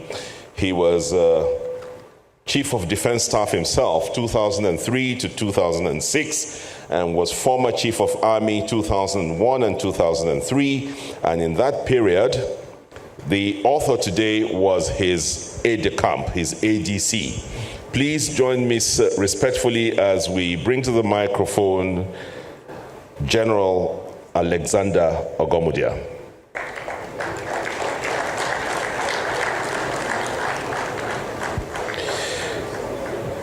Fellow Nigerian Society of Engineers, holder of the CFR Yes, sir.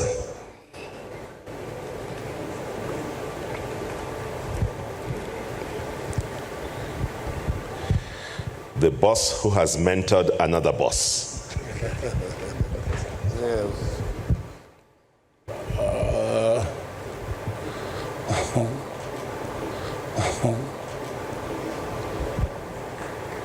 I've been given 4 minutes, so I think I should even leave all protocols. But like an earlier speaker said, there are some people too important that, at least in my life, that we just can't ignore them. So I want to start with the President and Commander-in-Chief of the Armed Forces of the Federal Republic of Nigeria, President Bola Ahmed Tinubu, ably represented by our Honorable Minister for Defense. My daddy, my boss, former President Aremu Olusegun Okikiolu Obasanjo. And then, of course, our also amiable former President, Goodluck Ebele Jonathan. The Sultan, my Lord Bishop, and the Esunupe, distinguished guests, ladies and gentlemen. I have not read the book, so I have no comment at all on the book. But I would like to start by an assessment of what I see of the approach of Nigerians to security. Oftentimes you get a call, particularly in the Delta, sir, I'm burying my father today, or burying my father, say, a given date. And I would like if you can send some soldiers to guard, to support us. And my immediate answer is that, my friend, the army is not there to do the burial of your father. The army is a national institution. Now, why is this important? It's important because of the perception of the people about what the army should be doing. All sorts of things you hear. The army has a role. In fact, we will solve the security problem when all of us begin to play our role, including even the local government chairman. There are some things that happen at the local government level. There are issues that have been driven by those chairmen. So the customs, immigration, police, prisons, correctional service, and civil defense, Army, Navy, Air Force, everybody has a role. And until we all play that role, I'm afraid security will continue to escape us.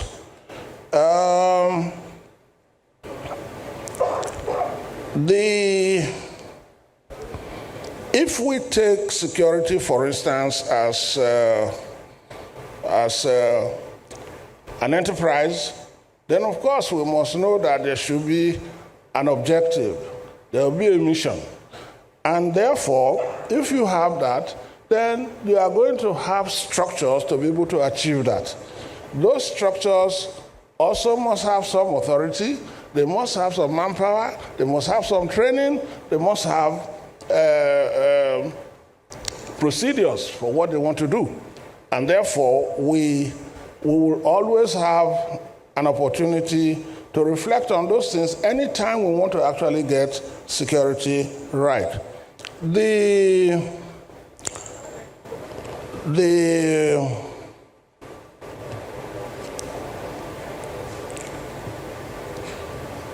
In Bishop Kuka's presentation, I noticed two questions, a question that he raised, which was that of end of Boko Haram. That will come when we look at the actual theory of revolutionary and counter-revolutionary war. You are not going to be able to kill every Boko Haram person, but you will kill them so much so that you drive them underground. And that leads to why you will have things like preparatory stage, then where suicide bombers are coming in, and then things like open offensive, and then maybe limited war when they have a foreign backer.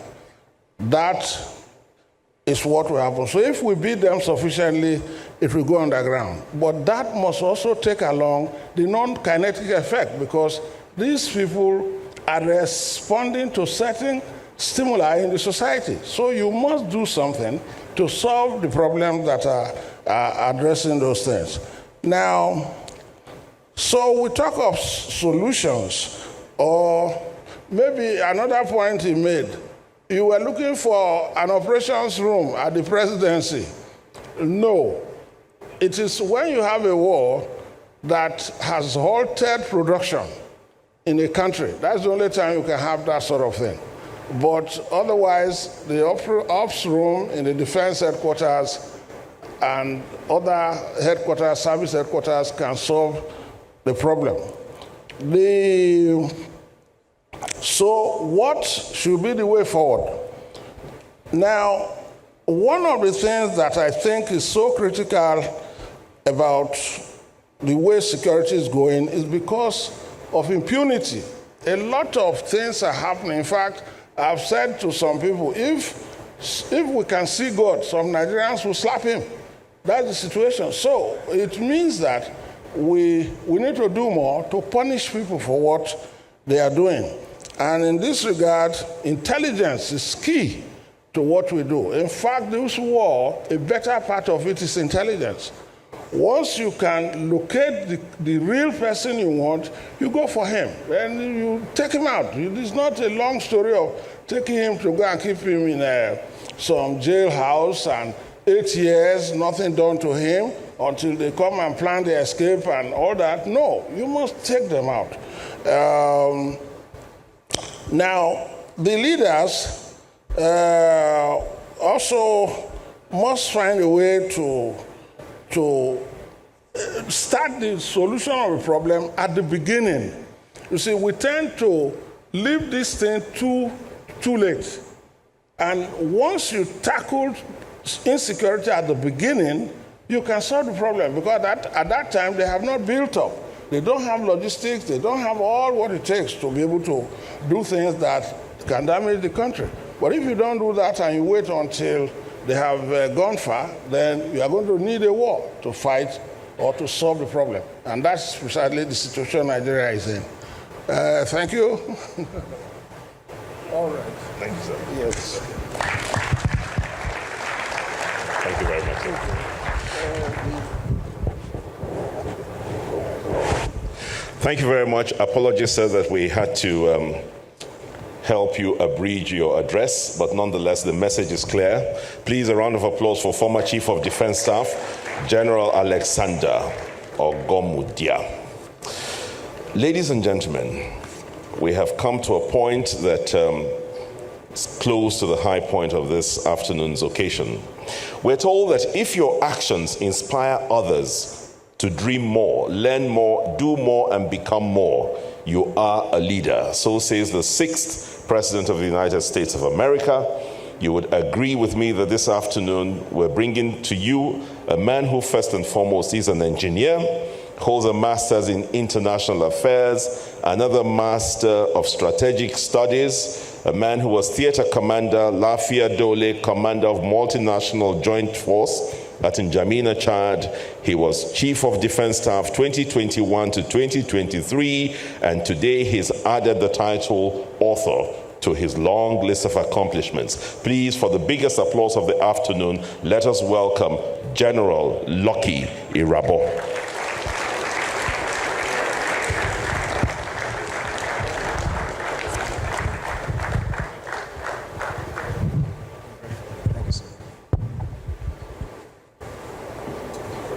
Your Excellency, Mr. President, Commander-in-Chief of the Armed Forces, Asiwaji Bola Ahmed Tinubu, GCFR, here ably represented, by the Honorable Minister of Defense. We are delighted to have you, Your Excellency. I would thank you for coming. Our father, mentor, I want to thank you for accepting to be the chairman with the entreaties. I recall that morning when you called me after sending a message. As you asked me, sorry to wake you up. I said, Your Excellency, I'm awake. Actually, I was not awake. But when I heard your voice, I had to wake up.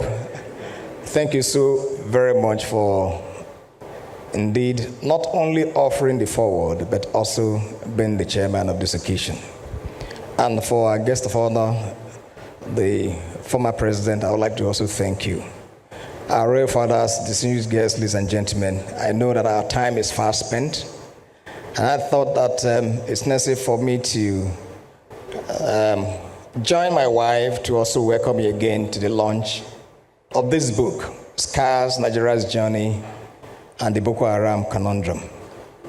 No doubt, as the MC said, today is a milestone in my journey as an author.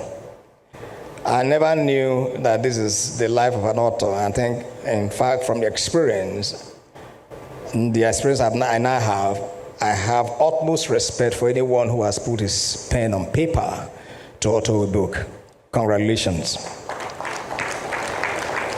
This book is a product of years of reflection on my experiences as a military officer, engaged in addressing the Boko Haram insurgency as already indicated. In writing it, I sought to investigate the phenomenon, to examine its roots and complexities, and to contribute my own way to finding lasting solutions to this national crisis. Let me pause to express my gratitude once again to all those who stood by me throughout the journey. My family, friends, and colleagues, all your encouragement and unwavering support have sustained me. On this audience, I cite my godfather in NDA, Major General Wiwa. Kede Wiwa go wrong? Then Kede Wiwa will say, Kede Irabor go and hunch. And right in this audience, I also cited my roommate who brought me up, who taught me how to hunch, who left, then Cadet A.S. Garba, who left as squadron leader A.S. Garba. I'd like to thank you for those beautiful times that we shared right in India up until now. God bless you all. Let me equally thank the publisher and the entire production team for the professionalism and commitment that have transformed this vision into reality. The special guest of honor, sir, as well as chairman, the guest of honor, our royal fathers, everyone, I'd like to thank you for what indeed value that you have brought into my life and indeed in this work. God bless you all. Now, this moment, I must say, holds very special meaning to me. Earlier on, and by the way, thank you, CDS, for wishing me a happy 60th birthday, because in 2 days' time, by the special grace of God, I will mark my 60th birthday. And I cannot think of a more fitting gift to myself than this launch. And for the eminent personalities that have come to honor this invitation, I'm truly, truly grateful. On behalf of my family and I'd like to thank you. Now, the account in this book is a painful truth as I see it. It is my hope that it will elicit a national conversation, which is aimed at focusing attention on credible solutions to the nation's challenges. As we unveil this book, I invite you to join me on a journey of reflection, empathy, and hope. I have always believed that man exists to solve problems, If you are not solving any problem, then your existence is worthless. Therefore, let us remember the victims of Boko Haram's atrocities. And let us also note that SCARS, the journey, Nigeria's journey and Boko Haram conundrum, is not an indictment. Take it from me, it's not an indictment. It is a national soul-searching presentation. It is an awakening reality to either act dutifully for progress or do nothing and tend towards extinction. May that not be our portion. Hence, let us recommit ourselves to building a nation anchored on justice, equity, and peace. For me, this book is not just a narrative. It is a call for sustained hope and optimism. In the words of Nelson Mandela, I do not lose. I either win or I learn. Therefore, our national experiences should be seen as wins and lessons. Let me add that the proceeds from this book will be used to sustain support to schools and hospitals, which my family and I have been committed to over the years. Once again, thank you for being here. As I assure you that SCARS is quite optimistic that collectively we can turn our scars into victories of national, sprawling nationhood. Once again, thank you and God bless.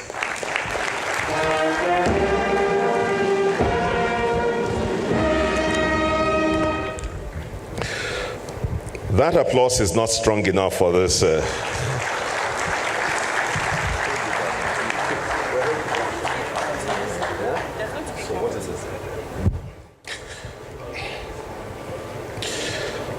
As our author takes his handshakes and commendations, I would like to quickly salute the patience of the representative of Mr. President, the Honorable Minister of Defense. We want to thank you so much, sir, for being so patient and be here with us.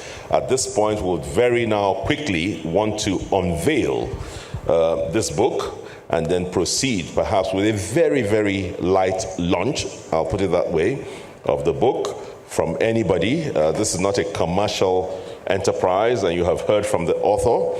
The proceeds are going to support medical and health programs that they already have identified as a family.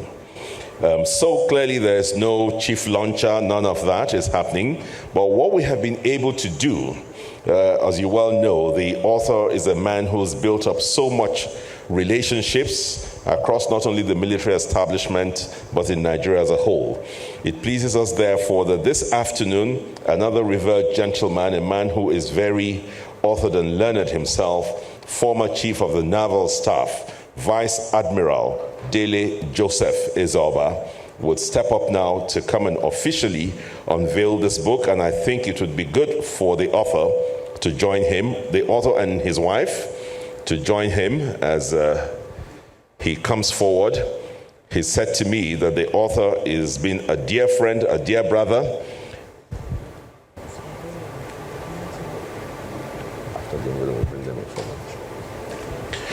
Yes, so come and tell us what to do. Don't point at me there.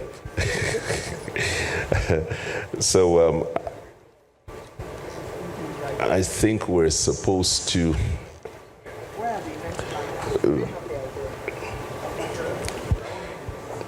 sorry? They can't see. This one? Well, it's sitting on. Something. And, so how many are we picking up? There are many now. Huh? How many? Remove them. Okay. I mean, what is that? Just. Madam, ask Madam to come forward. When they take the pictures, remember, come forward. Come here. Just stay for her so that we go see you. Tom.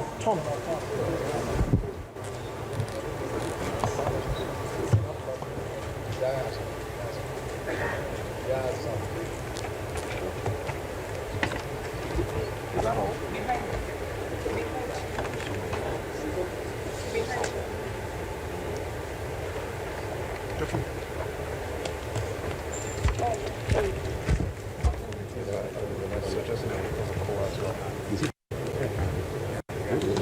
he here? Zokowa here. Eh? Zokowa is here. I will call you for the motion. Yeah. Okay. Your Excellency, the President of the Federal Republic of Nigeria, ably represented by the Minister of Defense, the chairman of today's occasion, President Olusegun Obasanjo, the special guest of honor, President Goodluck Jonathan, to whom I owe a lot of debt of gratitude, because on his presidency, he found me worthy to appoint me as the Chief of the Naval Staff. I say thank you very much, sir. Our royal fathers, ministers, the Chief of the Defense Staff, service chiefs, serving and retired, governors represented and those present here, distinguished ladies and gentlemen, once again, you're all welcome. We have just a simple task here this afternoon to unveil the book. But before then, let me congratulate my brother Goodluck, Lucky Irabor, the Chief of the Defense Staff, retired but not tired, and his lovely wife for finding time to put his thoughts together in a documentation that will stand for the rest of eternity. It requires a lot of courage, discipline, and strength of character. Well done. This book, like we've been told, is going to serve a fundamental purpose in our national history, either to fill the existing gap in literature or to add value to the depth of scholarly work that has been done with regards to national security in Nigeria. I thank all of you. With these few remarks, we will go to unveil the book, Scars as It Is, the Nigeria's Journey and the Boko Haram Conundrum.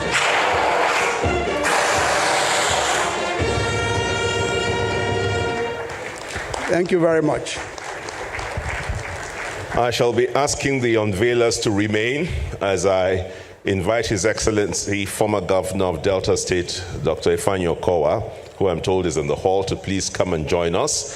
I would also respectfully like to invite our chairman of the occasion, President Chief Olusegun Obasanjo, President Dr. Goodluck Ebele Jonathan, to kindly come and join us on stage now.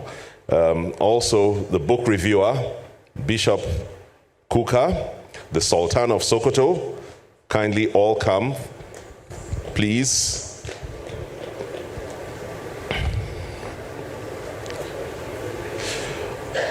General Mongunu.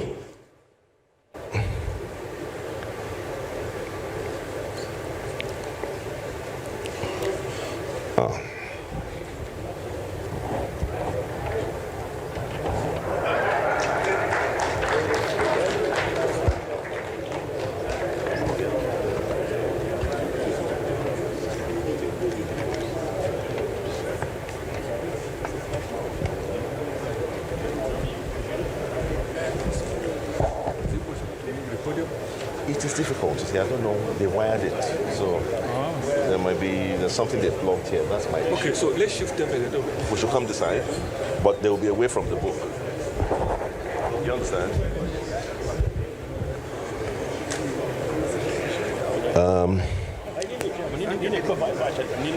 Can we do it this way, please? Yes. Don't worry. Just calm down. We'll do it. We'll sort it out. Yeah? We'll sort it out. Okay, maybe, and this thing is heavy. Let's see whether they can move it. Hold on. Hold on.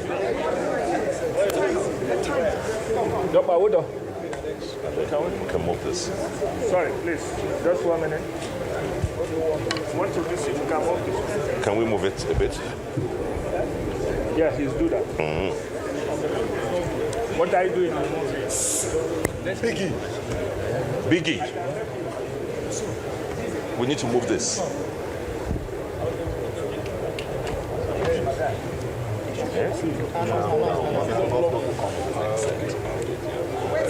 Yes, on there. Let them bring the book so they can hold it. Yeah. Please, who has the books, please? We need copies of the books, please. Copies of the book.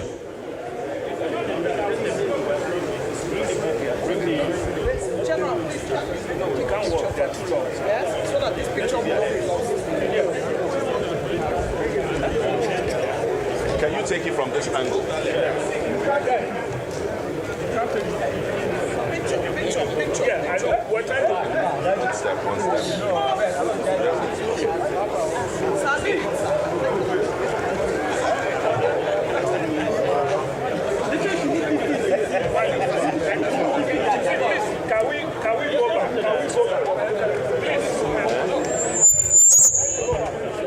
go back?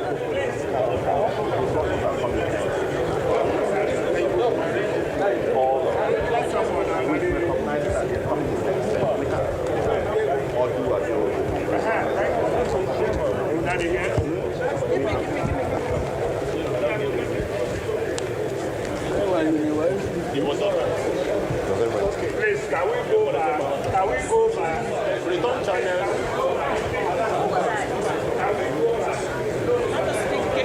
Sorry? It came to the video, right? No, not yet. No, it will block their view. That's why I said this thing was too high. I said bring it down. Nobody listens. There was no stage. So then what do we do? You can see the problem.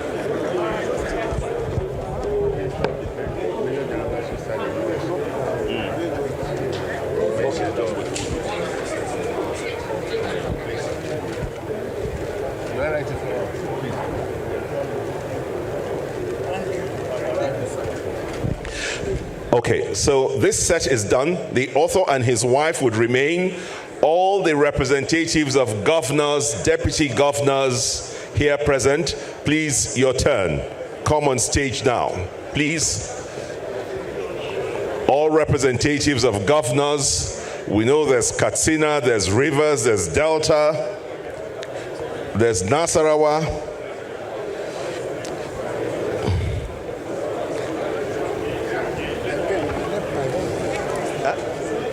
Where is it? There? Please, watch it. Is it there? Yes. Is he a phone, sir? Oh, yeah. Officer. See, this one, this black one. Is it this one? Yes. With the folder, with the... No, just the phone. The phone, okay. Thank you, sir. No, just the phone. Okay. Just the phone, my dear.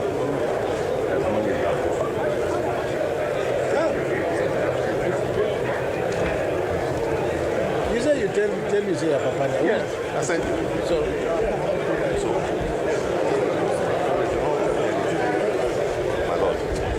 Please, can you let... They're coming. Please, can we clear this place? Please. Governors, the former Minister of Defense, Magaji, is here. Please join us. Don't worry, you will get it plenty. Ask them to settle down. The president hasn't spoken. Please remember, the president hasn't spoken. Please.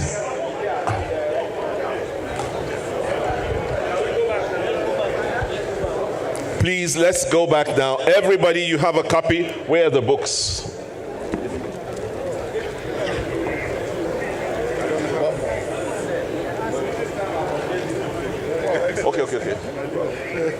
Okay. Are we good? Okay.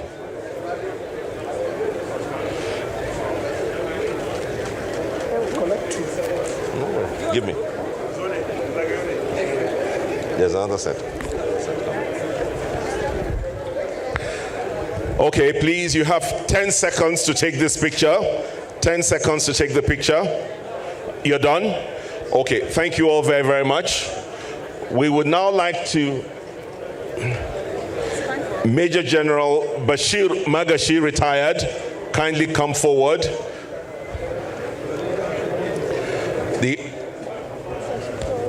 Please, let's we will come. Please, we need to catch up.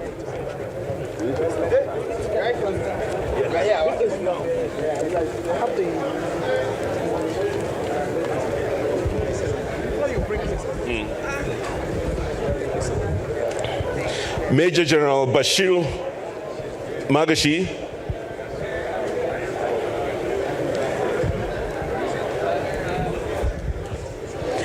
while this is going on, as they come forward, please remember that those who are responsible for looking after insurgents that are incarcerated are in the Correctional Service, and the Deputy Controller General of Correctional Service, A.D. Kupan, is here representing the Controller General, Nigeria Correctional Service. Please remember that as has been said, Rwanda has shown an example of unity, so has Singapore. In fact, Singapore has a lot to do with their diversification. They have a national body that looks after diversification in Singapore.